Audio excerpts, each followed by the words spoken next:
Welcome to the Morningstar series, Ask the Expert. I'm Holly Black. With me is Emma Morgan, a portfolio manager at Morningstar Investment Management. Hello. Hello.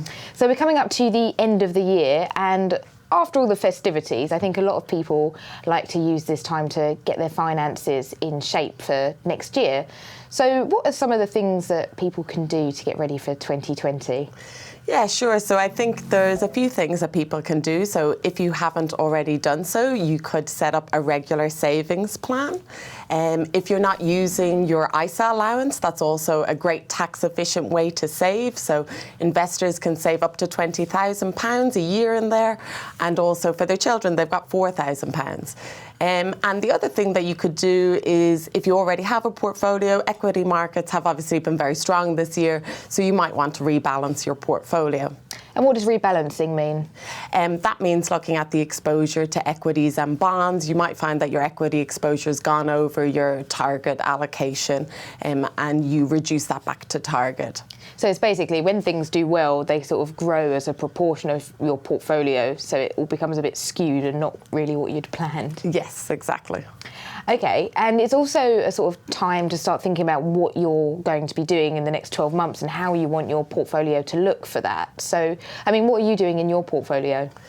Yeah, so in aggregate, we think that equities look slightly overvalued. So we have a little bit less than normal equity exposure.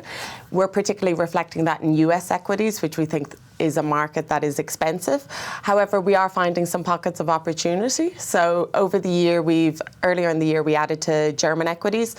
That market has a lot of auto companies, and they have been sold off on concerns about potential trade wars. But we believe there's a lot of high quality companies there. They've made a lot of cost savings, and we think the valuations there look attractive relative to other European markets. Another area that we've been adding to more recently is Korean equities. So that has a lot of semiconductor exposure. And again, concerns there over the potential slowdown in global growth has meant that market has also lagged. We think that consolidation in the semiconductor sector means that the cycle won't be as extreme as it has been in the past. And again, we think valuations there are attractive. They, however, are quite cyclical sectors. So on the other hand, another sector that we like, and we've also been adding to over the last few months, is healthcare. So that's a much less cyclical sector. It actually has some good growth prospects. It gives us some more defensive qualities in our portfolio, and we think their valuations look relatively attractive as well.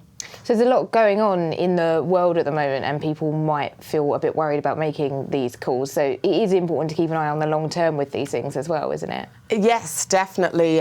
We all have to remember that we're not investing for the next year. Many of us are investing for 20 to 40 years. So we need to keep our eye on our long-term goals. So also with the new year approaching, this is when we all make these grand resolutions for the year ahead. I'm going to join a gym and eat more healthy and set up that regular savings plan. What's your financial New Year's resolution? Yeah, so every year I will typically look at my regular savings and see what's changed in terms of my income and maybe my outgoings as well, and I'll typically adjust that. But one thing this year that I really want to look at is my ISA provider. So I set that up a number of years ago. In that area, there's been quite a lot of competition recently, and there's been a lot of technological advances. So I just want to make sure that I'm getting the best value for my money, given what I invest in, which is typically open-ended funds, ETFs, and also given my trading approach, which tends to be quite long-term. Super. Well, good luck with that. Thank you. And thanks so much for your time. Thank you very much. And thanks for joining us.